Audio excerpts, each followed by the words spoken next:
bersyukur atas kehadirat Allah Subhanahu wa Ta'ala yang telah memberikan kita kesempatan untuk berkumpul di tempat ini, dan tak lupa pula kita haturkan salawat serta salam atas junjungan kita Nabi besar Muhammad Sallallahu Alaihi Wasallam yang telah membawa kita dari alam kegelapan menuju alam yang terang-benderang sampai saat ini. Baiklah, untuk mempersingkat waktu, saya persilakan kepada Ibu Aisyah untuk memaparkan materi yang telah didapat di Bintek kemarin. Diseminasi aksi nyata modul 1.4 budaya positif.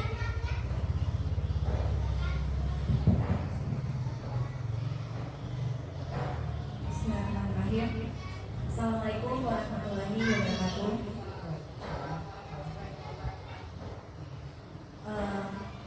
Pertama, marilah kita panjatkan puji syukur atas kehadirat Allah Subhanahu wa Ta'ala yang mana atas rahmat dan berkah kita bisa berkumpul di ruangan ini. Salawat serta salam kita haturkan kepada Nabi besar Muhammad Sallallahu Alaihi Wasallam, pada para keluarga dan sahabat yang setia menjaga. Yang terhormat Kepala Sekolah SDN 2 Bangau Selatan, yang terhormat Bapak Ibu Guru SDN 2 Bangau Selatan beserta staf SDN 2 Bangau Selatan. Pertama, saya ucapkan terima kasih atas waktunya telah hadir di ruangan ini untuk mendengarkan presentasi dari saya atau diseminasi aksi nyata modul 1.4. Sebelumnya, di undangan WA, grup WA itu adalah mengenai pembentukan komunitas belajar sebagai bentuk diseminasi dari Bintek kemarin. Cuman saya rangkaikan dengan kegiatan saya, yaitu terkait calon guru penggerak.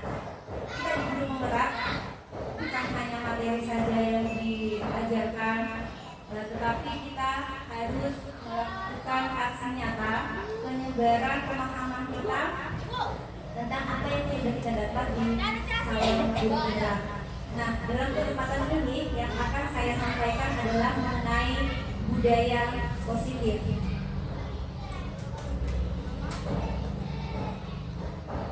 Nah, konsep utama dalam budaya positif ini Bapak Ibu, yang pertama perubahan paradigma belajar, yang kedua disiplin positif, yang ketiga motivasi perilaku manusia, kemudian keyakinan kelas, kebutuhan dasar manusia, posisi kontrol restitusi, dan segitiga restitusi.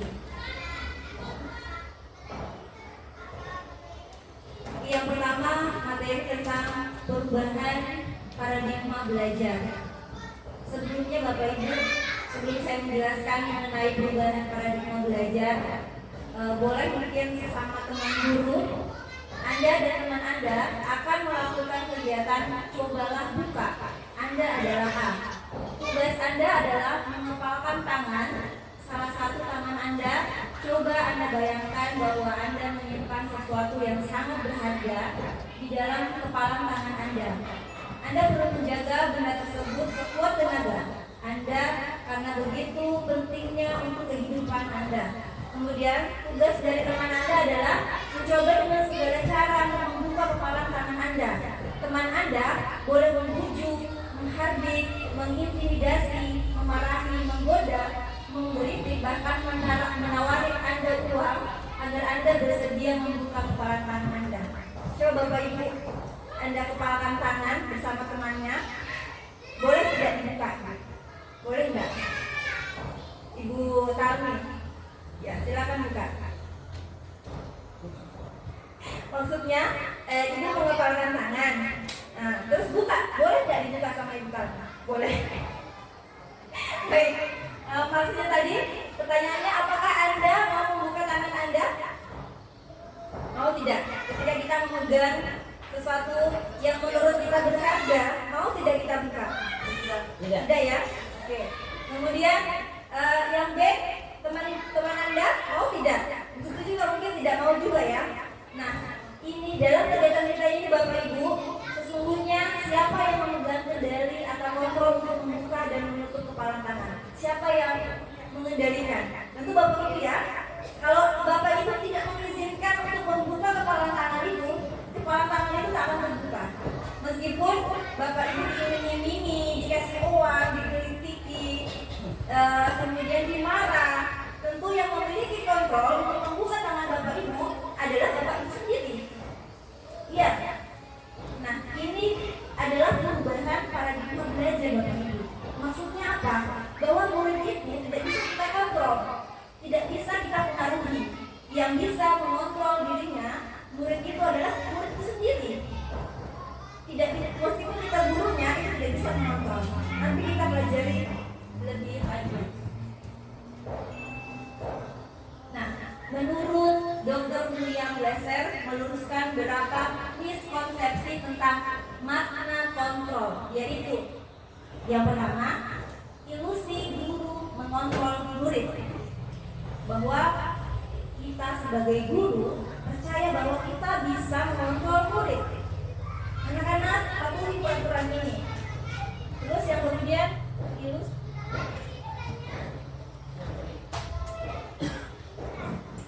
yang kedua, ilusi bahwa semua penguatan positif, efektif dan bermanfaat. Maksudnya apa?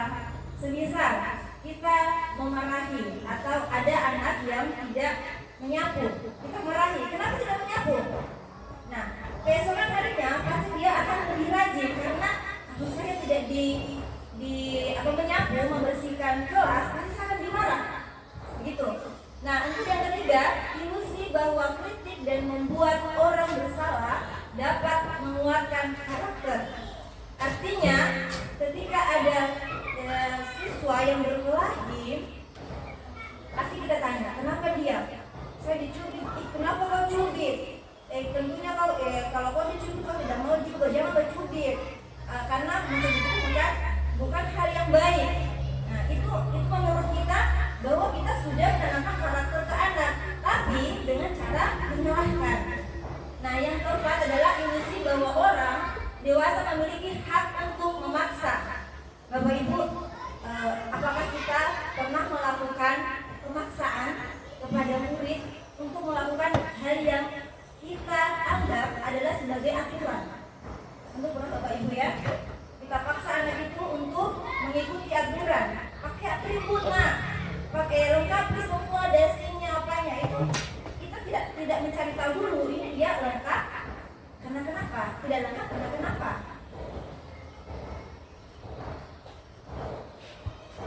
Terus menurut Stephen R. Covey tentang paradigma stimulus respon kepada pendekatan teori kontrol. Stimulus respon mengatakan realitas kita, kebutuhan kita sama, tapi teori kontrol mengatakan bahwa kebutuhan setiap murid itu berbeda. Semisal si A tentu kebutuhan belajarnya berbeda dengan si B. Semua orang melihat hal yang sama, setiap orang memiliki gambaran berbeda. Maksudnya adalah setiap orang mempunyai pendapat masing-masing, tidak bisa kita paksakan, tidak bisa kita samakan. Kita mencoba mengubah orang agar berpandangan sama dengan kita. Kalau kita sudah punya pendapat, kamu harus sama dengan saya. Ada orang seperti itu ya, Bapak Ibu. Tapi dalam teori kontrol, kita berusaha memahami pandangan orang lain tentang dunia.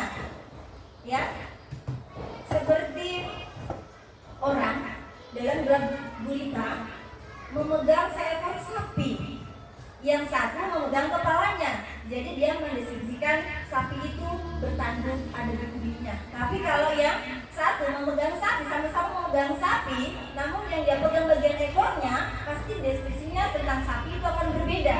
Nah, begitu juga di teori kontrol. Kita berusaha memahami pandangan orang lain tentang dunia. Bukan berarti dia salah, dia memiliki pendapatnya masing-masing. Kemudian perilaku buruk dilihat sebagai suatu kesalahan.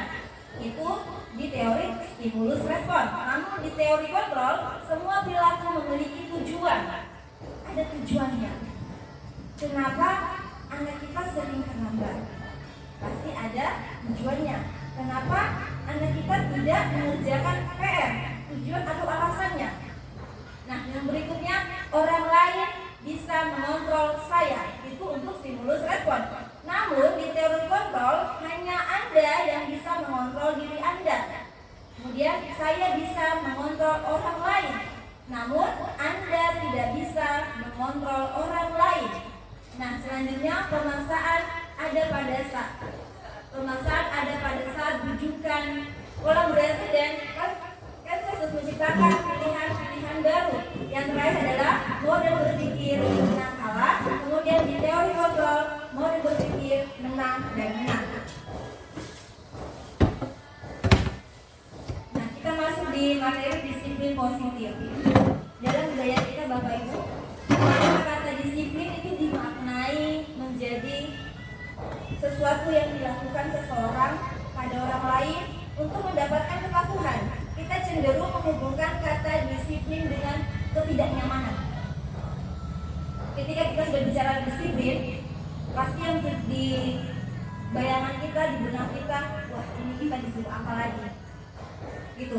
Kemudian sebagai pendidik, tujuan kita adalah menciptakan anak-anak yang memiliki disiplin diri sehingga mereka bisa berperilaku dengan mengacu pada nilai-nilai kebajikan universal dan memiliki motivasi intrinsik bukan ekstrinsik. Nah, di sini yang saya garis bawahi adalah nilai-nilai kebajikan universal. Bapak Ibu pasti sudah tahu profil pelajaran Pancasila ya. Ada 6 dimensi.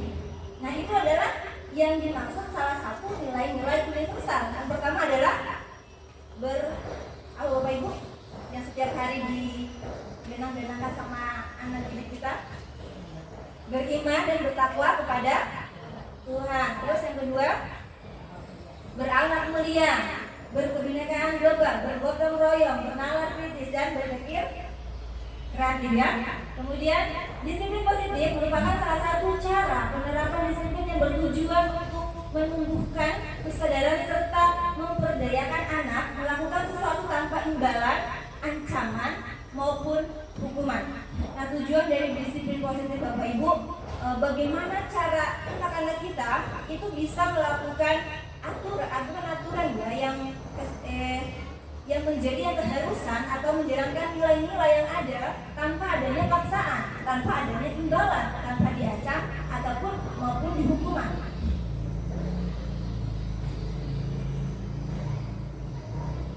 Kemudian materi selanjutnya adalah kebutuhan dasar manusia. Kebutuhan dasar manusia itu ada 5. Bukan hanya anak-anak, pasti kita sebagai orang tua juga mempunyai kebutuhan dasar. Yang pertama adalah bertahan hidup. Ini survive dia, ya bertahan hidup. Contohnya butuh makan, butuh minum, butuh sandal, butuh pangan. Begitu juga anak-anak. Anak-anak pasti dia butuh makan, butuh uang jajan. Nah, yang kedua adalah kasih sayang dan rasa diterima. Kita harus tahu Bapak Ibu, kebutuhan dasar anak-anak kita salah satunya adalah kasih sayang dan rasa diterima. Jadi jangan heran ketika ada anak-anak yang beleot, artinya yang biasa peluk-peluk kita, dekat-dekat kita, itu sebetulnya dia kurang kasih sayang dari orang tuanya mungkin. Nah, yang kedua penguasaan. Penguasaan ini adalah saya contohkan kepada murid ketika murid mempunyai jiwa kepemimpinan.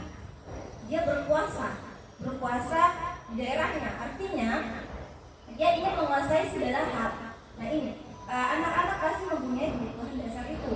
Kemudian kebebasan. Jangan heran, apalagi kita di sekolah SD, anak-anak itu suka bebas, suka kesenangan.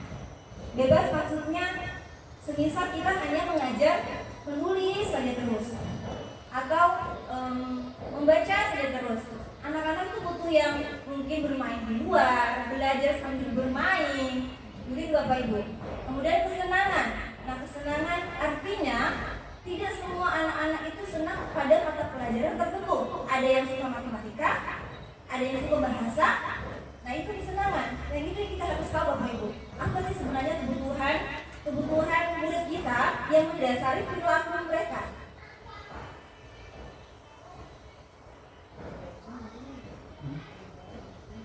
Selanjutnya Bapak Ibu, motivasi perilaku manusia.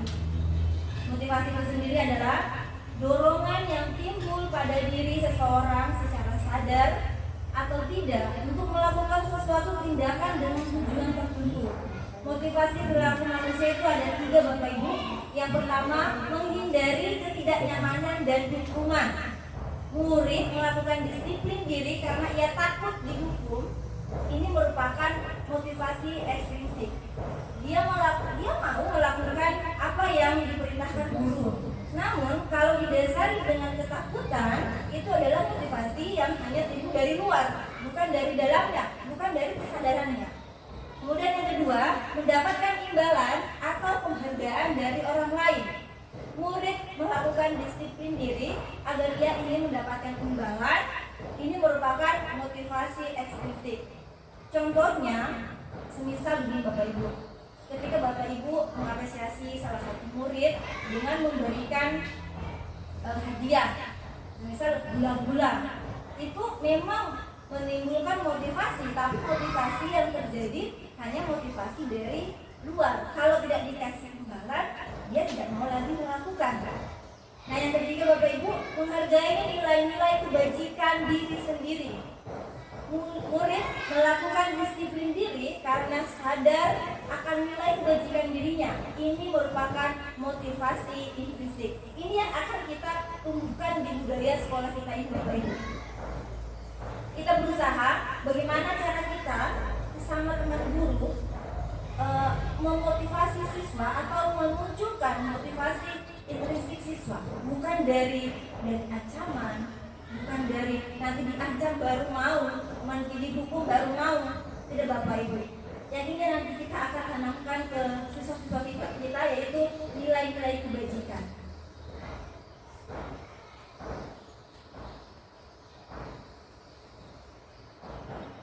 Materi yang selanjutnya Bapak Ibu, konsep disiplin dengan identitas gagap. Yang pertama adalah hukuman. Hukuman merupakan konsep disiplin, tetapi itu menyakitkan, tidak nyaman, memaksa murid menyembunyikan kesalahan, murid menjadi rendah diri. Benar, mereka disiplin, benar mereka melakukan tugasnya, benar mereka semisal dia datang terlambat, cepat datang karena dia takut dimarah sama gurunya. Nah, itu adalah hukuman Bapak Ibu. Karena kalau dia lambat datang, pasti ada hukuman yang akan didapatkan. Contohnya, semisal kalau lambat berdiri di tiang bendera. Nah, itu menyakitkan Bapak Ibu, tidak nyaman. Itu memang konsep disiplin. Memang tujuan kita mendisiplinkan siswa, tapi secara identitas itu gagal Bapak Ibu. Dan yang kemudian penghargaan. Penghargaan itu sifatnya jangka pendek, tidak efektif, merusak hubungan, menghukum dengan sistem ranking, mengambil kegembiraan. Nah, yang saya garis bawahi di sini adalah menghukum dengan sistem ranking yang mungkin masih kita laksanakan Bapak Ibu. Mungkin Bapak Ibu sempat dengar bahwa ke-13 atau mungkin pembaruan ke-13 bahwa tidak ada lagi perankingan Bapak Ibu. Karena apa? Karena penghargaan ini ada sisi negatif dan sisi positifnya juga. Tidak bisa juga kita bilang negatif 100%. Namun untuk meningkatkan motivasi dari dalam dirinya itu hanya bersifat jangka pendek. Ketika ada anak yang mendapatkan juara 1, juara 2, juara 3, ini yang tidak mendapatkan juara ini, dia akan merasa iri. Kenapa saya tidak bisa? Pasti Bapak Ibu berpikir, ya makanya belajar supaya mendapatkan, ya kalau ada anak yang paham tentang itu. Tapi kalau dia merasa kecil hati, rendah diri, dia justru makin down. Tapi saya tidak menyalahkan ini Bapak Ibu, ini nanti kita bisa sharing di sini. Kemudian, nah ini yang perlu kita dalami Bapak Ibu, konsep disiplin dengan identitas sukses. Yang pertama adalah konsekuensi. ini berbeda konsekuensi dengan hukuman Bapak Ibu ya. Yang pertama, konsekuensi penguatannya jangka pendek, mendorong kepatuhan, kemudian stimulus respon, murid menghormati peraturan, kehilangan waktu untuk merenungi kesalahan, mencoba mengontrol anak dengan penguatan positif. Dan yang kedua, restitusi. Restitusi inilah yang kami dapatkan di pendidikan guru penggerak Bapak Ibu, bahwa katakan dulu murid bertanggung jawab untuk perilakunya, kemudian fokus pada pemecahan masalah dalam jangka panjang, murid menghormati dirinya dan orang lain, kemudian dia menggunakan teori kontrol atau dirinya memegang kontrol. Murid tidak kehilangan waktu, namun bersemangat untuk memperbaiki diri. Semisal saya kasih contoh antara konsekuensi dan restitusi. Contohnya, ketika ada anak di dalam kelas menjatuhkan atau menumpahkan air temannya, dan air itu sudah memenuhi sebagian lantai. Kira-kira apa yang kita akan lakukan Bapak Ibu? Apa yang kita akan suruh murid yang menjatuhkan itu Bapak Ibu? Kita langsung menyuruh membersihkan atau bagaimana? Membersihkan. Ya, kita Bapak ya, Bapak kita seorang guru yang suruh membersihkan Bapak Ibu ya. Nah itu adalah konsekuensi. Kita pasti langsung kalian kasih jatuh, kalian kasih bersih. Namun kalau di restitusi itu kita tanya, ini apa yang terjadi? Kita tanya dulu apa yang terjadi. Ketika dia, apakah alasannya dia sedang bermain kah, ataukah dia tidak sengaja kah, atau apa? Terus kita tanya apa yang bisa kau lakukan untuk menyelesaikan ini? Kita bertanya Bapak Ibu, tidak langsung kita bersihkan. Kalau yang kasih jatuh, kau yang bersihkan. Tapi di restitusi kita ada langkah-langkah. Kita menanyakan dulu apa penyebabnya, kemudian kita tanya apa yang kau bisa lakukan. Nah, di situ muncullah artinya kita tidak menyuruh, murid itu sendiri yang memiliki kontrol untuk apa yang dia lakukan tanpa kita suruh. Nah, itu akan sangat membuat karakter anak itu lebih baik daripada kita langsung menyuruhnya.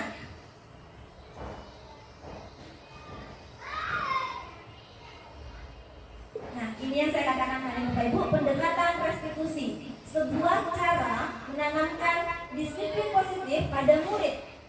Pengertian restitusi itu sendiri adalah proses menciptakan kondisi bagi murid untuk memperbaiki diri kesalahan mereka, sehingga mereka bisa kembali pada kelompok mereka dengan karakter yang lebih kuat. Nah, ciri-ciri restitusi adalah bukan menebus kesalahan, namun belajar dari kesalahan, memperbaiki hubungan, tawaran bukan paksaan, menuntun untuk melihat ke dalam diri, mencari kebutuhan dasar yang mendasari tindakan, fokus pada karakter bukan tindakan, kemudian menguatkan fokus pada solusi.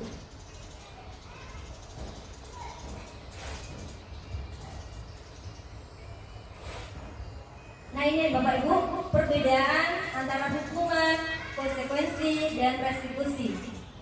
Contoh kasusnya, murid sering tidak mengerjakan PR. Tentunya sering kita dapati di kelas Bapak Ibu ya. Kalau penanganan secara hukuman, guru menghukum murid tersebut dengan dijemur, atau guru marah dan murid menjadi takut. Itu hukuman. Tapi kalau konsekuensi, guru memberikan konsekuensi untuk mengerjakan PR-nya saat istirahat atau dikerjakan sebanyak 3 kali. Atau guru tugas dan murid menghormati peraturan. Yang dia hormati bukan dirinya, bukan orang lain, tetapi yang dia takuti adalah peraturan itu sendiri. Nah, kalau di restriksi Bapak Ibu, guru menanyakan keyakinan kelas atau keyakinan dirinya dan membantu murid menyelesaikan masalahnya. Guru terbuka dan murid menghormati dirinya dan orang lain. Maksud terbuka di sini Bapak Ibu, wah berarti kalau saya melakukan kesalahan, guru saya tidak langsung marah, kan? Karena guru katakan murid menghormati dirinya dan orang lain. Artinya dia semakin hormat sama gurunya karena tidak ada kemarahan. Begitu Bapak Ibu. Yang selanjutnya 5 posisi kontrol. Yang pertama, penghukum. Yang kedua, pembuat rasa bersalah. Yang ketiga, teman. Yang keempat, pemantau. Dan yang paling tertinggi adalah manajer. Bapak Ibu, sebelumnya saya ingin bertanya, kira-kira yang sering kita lakukan di kelas yang mana Bapak Ibu? Bapak Ibu memposisikan di posisi yang mana? Penghukum kah? Pembuat rasa bersalah? Teman? Pemantau? Atau bahkan manajer? Teman ya Bapak Ibu ya? Penghukum tidak? Bapak Ibu ya? Baik, saya lanjutkan Bapak Ibu. Berdasarkan jawaban dari Bapak Ibu adalah teman.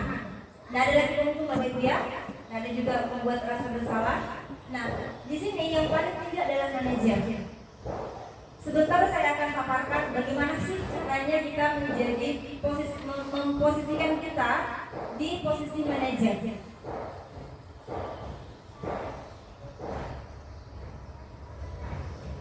Nah, ini adalah contoh penerapan 5 posisi kontrol.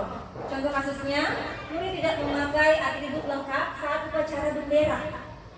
Kalau posisi penghukum, nanti langsung dia bilang, kamu tidak menggunakan atribut lengkap, silahkan berdiri di bawah tiang bendera.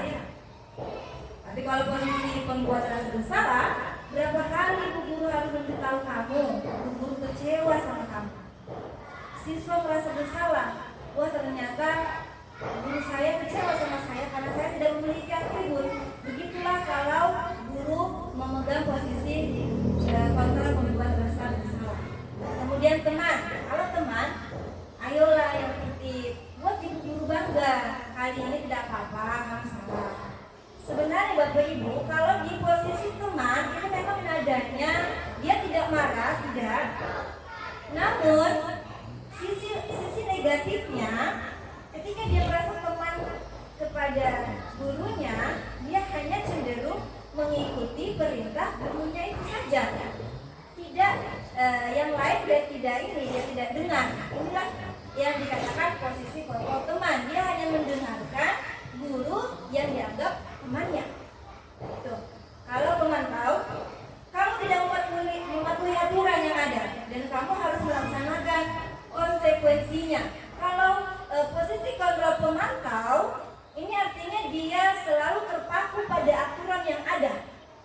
Kalau di sekolah ini mungkin tidak memakai atribut lengkap yang harus dia laksanakan, semisal mencuci WC atau membersihkan lingkungan. Nah itu, posisi kontrol pemantau, dia berdasarkan aturan yang sudah ada di sekolah itu. Dia berdasarkan itu. Nah, yang paling terakhir Bapak Ibu, manajer. Apakah kamu tahu kesalahanmu? Kira-kira bagaimana kamu akan memperbaikinya? Posisi manajer tidak langsung menyalahi, tidak langsung menghadik, namun murid ditanya dulu, apa kesalahanmu? Kira-kira bagaimana memperbaikinya? Jadi murid itu tanpa disuruh dia berinisiatif.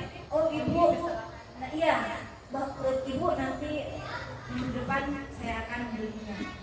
Seperti itu Bapak Ibu.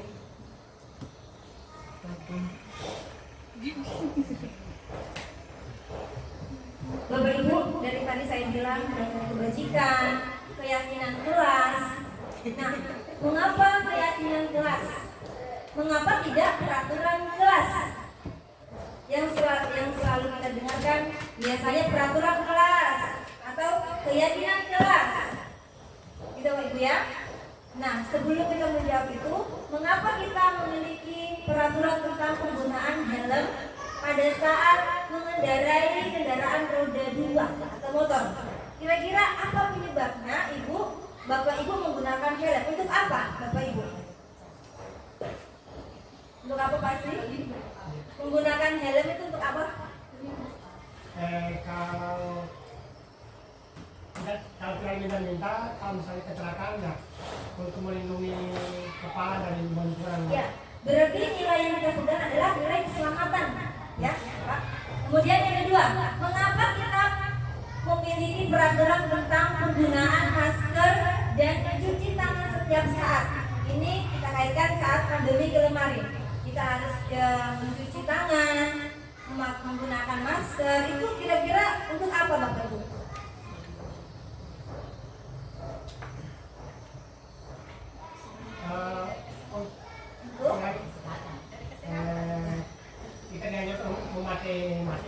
ingin lah gitu sih.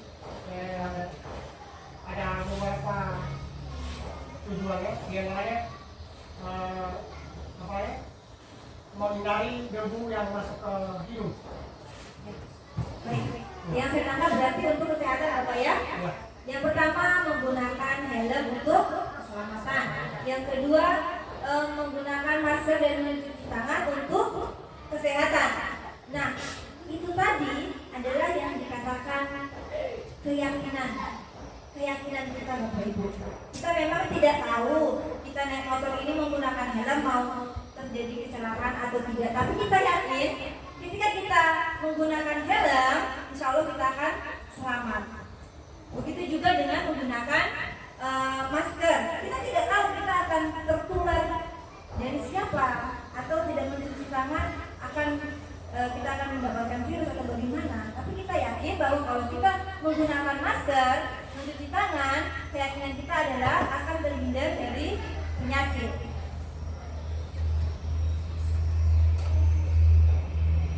Nah, bagaimana cara pembentukan keyakinan kelas? Yang pertama, lebih abstrak dari peraturan. Yang kedua, sedikit saja agar mudah diingat. Yang ketiga, berupa pernyataan universal. Yang keempat, sesuai dengan kondisi kelas sekolah agar mudah diterapkan. Yang kelima, semua warga kelas atau sekolah dilibatkan saat membuat. Dan yang terakhir adalah dibuat dalam bentuk positif. Bapak Ibu, saya sedang mempraktekkan, tapi sebelum mengikuti CGP ini saya sudah membuat, tapi saya rasa masih salah karena di situ saya peraturan kelas, bukan keyakinan kelas. Dan cara membuatnya juga memang saya libatkan anak-anak, cuman bahasanya masih terlalu tidak universal, dia yang terkhusus, tidak umum. Kemudian kata-katanya juga masih berbentuk negatif, tidak kata yang positif. Contohnya seperti ini, tidak membuang sampah sembarangan, itu adalah kata negatif. Nah, kata tidak itu kita bisa ganti buanglah sampah pada tempatnya. Seperti itu Bapak Ibu. Jadi sebisa mungkin ketika kita membuat keyakinan kelas, kita harus menggunakan kata-kata yang bersifat positif. Nah, ini Bapak Ibu kegiatan membuat keyakinan kelas di kelas 6 yang saya sudah terapkan. Yang pertama, mempersilakan murid untuk berpendapat tentang peraturan kelas. Saya menyampaikan kepada murid-murid, silakan nak, peraturan kelas apa yang kita perlu adakan di kelas ini, yang harus ada di kelas ini. Kemudian mereka menuliskan di sticky note namanya. Kemudian mereka menempelkan di kelas. Setelah semua tertempel, mereka punya tulisan-tulisan tadi, saya susun kembali.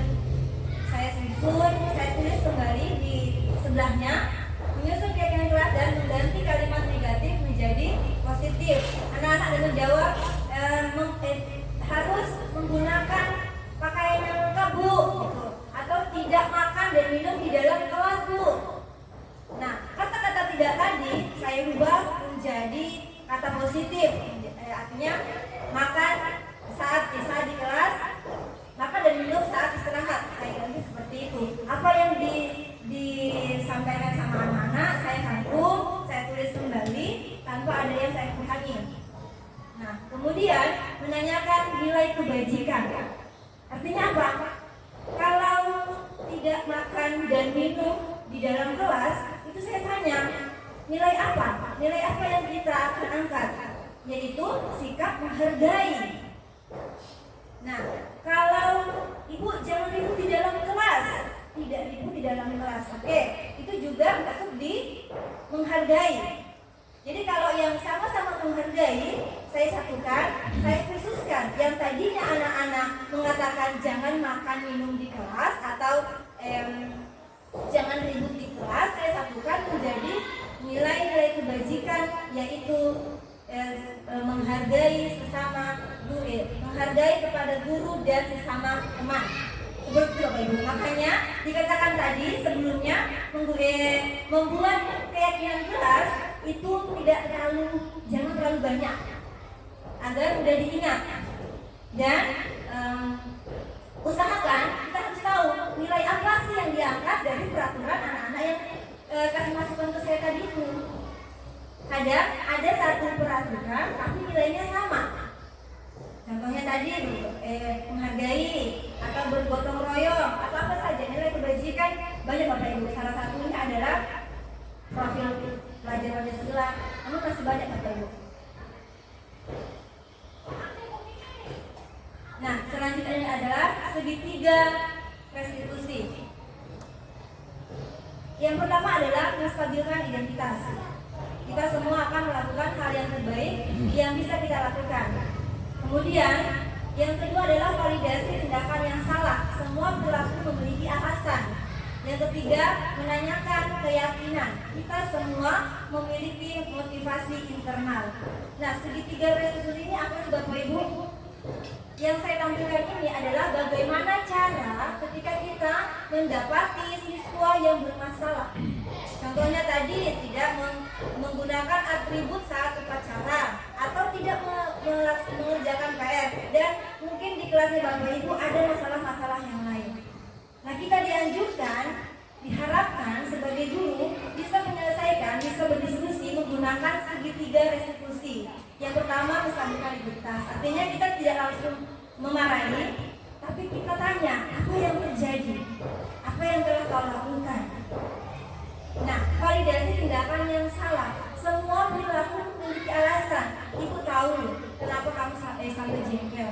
Kalau posisi ibu kayak kamu, pasti ibu jengkel juga. Jadi anak itu tidak merasa dihakimi. Kemudian yang terakhir, menanyakan keyakinan. Kira-kira kalau kamu tidak melengkapi atribut, keyakinan apa yang kamu langgar?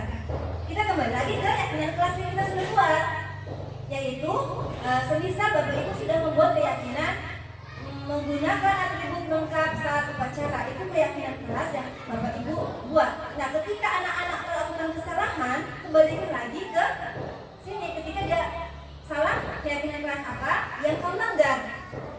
Nah, dari situ anak-anak tidak merasa dihakimi, tidak merasa dimarah, tapi kita berusaha memunculkan motivasi internal dari siswa supaya siswa berpikir, oh ya Ibu, saya melakukan ini. Tanya lagi, apa yang harus kau lakukan? Baik Ibu, saya akan ini. Gitu.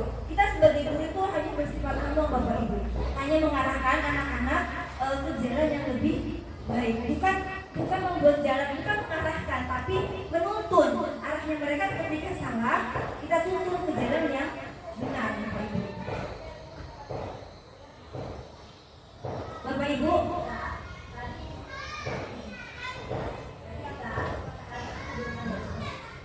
sebelum Bapak Ibu, ini adalah contoh penerapan yang saya lakukan, yaitu penerapan segitiga restitusi menggunakan segitiga itu Bapak Ibu.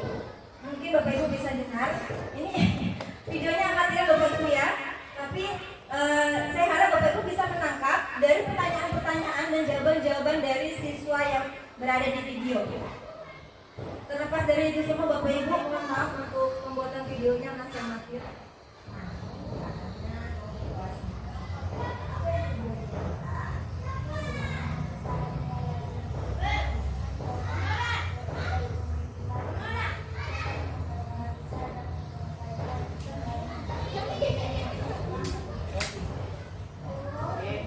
Ernita, tadi ibu dengar dari temanmu katanya kau berkelahi sama istrimu. Apa yang terjadi Ernita? Dia bukan memaksa lelaki untuk bicara, Bu. Saya tidak mau jadi pemimpin lagi, Bu. Dia datang memarah-marahi saya dan mengatakan saya tidak baik. Jadinya saya emosi, saya tampar dia. Oh, ternyata kamu dikata-katai. Pantas saja, jika ibu juga dikata-katai, pasti ibu juga akan marah, emosi. Ya, Bu. Pasti kamu melakukan itu berdasarkan ada alasannya ya Ernita. Kira-kira apa alasan melakukan itu? Dia Bu, masih saya cuma diam saja, saya tidak terima dari kata-kata yang baik. Untung kamu tidak bertindak hal lain yang lebih buruk lagi ya Ernita. Ya Bu. Nah, sekarang kita coba lihat lagi tindakanmu yang menampar Rasmatika. Apakah hal tersebut sesuai dengan keyakinan kelas dan prinsip kamu, Ernita? Tidaklah Bu, karena dengan begitu kami menjadi bermusuhan. Jadi, kira-kira keyakinan atau prinsip mana yang kurang sesuai dengan keinginanmu? Saya sebenarnya tidak mau marah-marah karena saya sangat menghargai orang lain, tapi sang itu saya menjadi emosi. Menurutmu dengan menghargai orang lain itu penting buat kamu tidak? Penting Bu. Ya, kita perlu saling menghargai, apalagi saat kita marah. Sikap menghargai sangat diperlukan, bukan? Ya Bu, ketika saat marah dengan menghargai orang lain kita akan lebih sabar. Kira-kira kamu bersedia tidak untuk menghadapi masalah ini? Salah satu penerapan Kepada Rasma tiga resolusi bagaimana cara sama-sama menyelesaikan masalah dengan ya. dengan cara Terima kasih berdiskusi. ya kita atas waktunya. Dalam penerapan proses positif, hendaknya guru memiliki standar kepribadian, profesionalisme dan sosial yang baik, di mana guru mampu berefleksi pada posisi kontrolnya saat ini. Bagaimana perjalanan dirinya sebagai seorang among, yang di sini dimaksud adalah posisi manajer yang menuntun murid-murid menjadi insan yang mandiri, merdeka, dan bertanggung jawab. Nah, Bapak Ibu, demikianlah hasil pemaparan saya. Kurang lebihnya saya mohon maaf.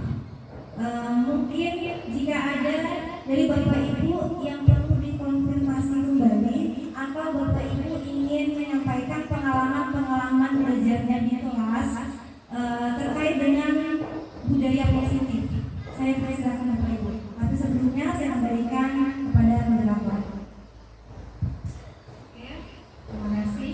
Mungkin dari teman-teman ada yang mau ditambahkan, siapa tahu ada masalah-masalah yang terjadi di kelas masing-masing. Mungkin mau ditambahkan. Silahkan.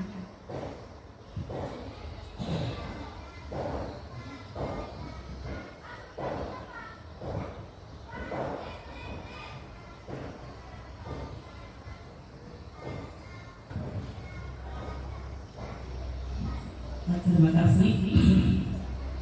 Seperti apa yang sudah dipaparkan tadi oleh Ibu Aisyah, yang saya tanggap tadi itu mengenai memberikan seperti hadiah. Ya. Memang kelemahan kami dari pengikut 13 itu sebenarnya kami di dalam situ tidak ada perhitungan lagi. Cuman kebetulan karena kita sudah terbiasa dengan seperti itu, supaya tahu siapa yang mendapat ranking 1, ranking 2, ranking 3, maka itu kami laksanakan. Kalau sekarang untuk menawasakan yang sudah melaksanakan seperti itu adalah SD 8. SD lain 8 itu tidak ada lagi perhitungan yang pintar, yang rendah nilainya. Kalau di Palu itu sudah terlaksana. Kebetulan ada satu orang cucu saya di Palu, dia menyampaikan kepada orang tuanya, ibu saya tidak dapat ranking. Jadi karena ibunya ini dia tahu saya kepala sekolah, jadi saya sampaikan begitu ya. Kalau sekarang tidak ada lagi perankingan, tinggal kita menilai, melihat nilai yang ada di rapor. Berarti anak saya ini ada peningkatannya. Kalau dari gambaran misalnya nilainya cuma 70 atau 60, berarti kalau ke depannya lagi dia di semester kedua dia sudah mendapat 70, berarti di situ kita dapat melihat bahwa anak saya ini berarti ada peningkatan dalam belajar. Ya, barangkali sampai di sini dulu. Karena kita punya kebiasaan ini harus ada hadiah untuk anak-anak. Sebenarnya itu tidak dilaksanakan lagi. Kalau kelemahan itu yang pentingnya itu misalnya seperti apa disampaikan Boy tadi, itu anak-anak punya ada yang suka matematika, ada yang suka bahasa Indonesia, ada yang suka SPDP. Disitulah dilihat nilainya. Berarti kalau dia nilainya tinggi di bahasa Indonesia, ini anak ini kemauan dengan bahasa Indonesia. Begitu juga dengan pelajaran lain. Ya, barangkali sampai di sini dulu untuk sementara. Barangkali masih ada lagi. Oke, masih ada? Siapa tahu Ibu Nufida? Ibu Talmi?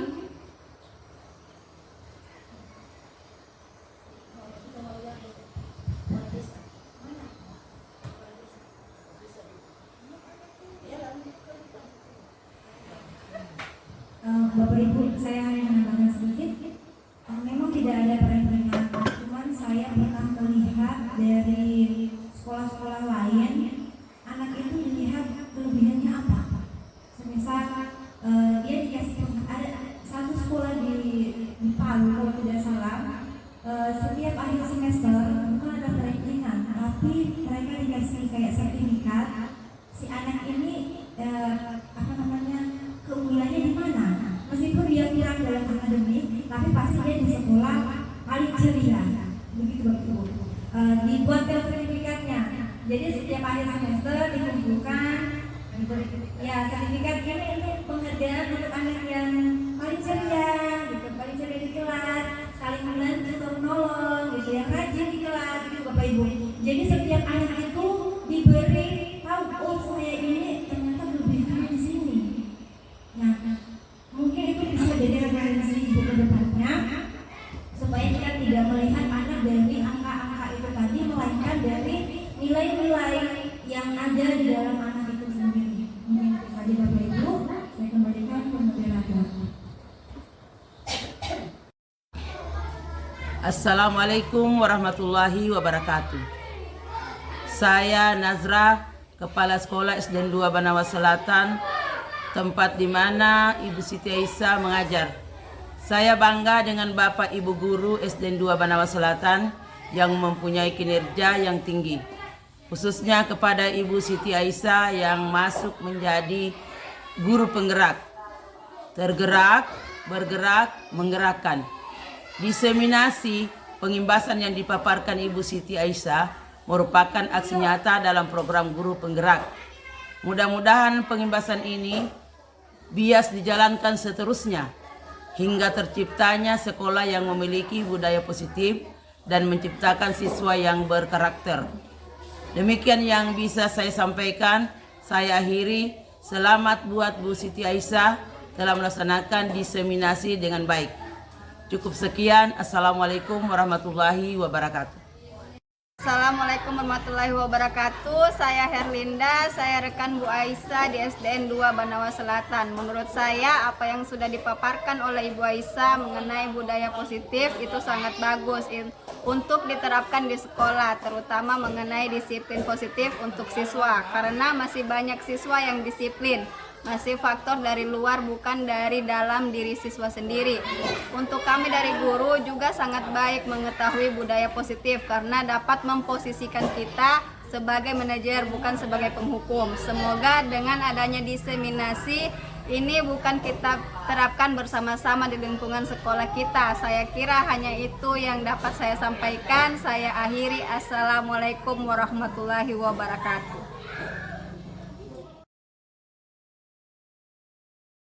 Assalamualaikum warahmatullahi wabarakatuh. Waalaikumsalam warahmatullahi wabarakatuh. Apa kabar anak-anak? Baik. Sudah sarapan hari ini? Sudah. Oke. Ada yang sakit? Tiada. Tidak ada ya. Hadir semua? Ada. Berapa orang yang tidak hadir? Tiga.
Nikah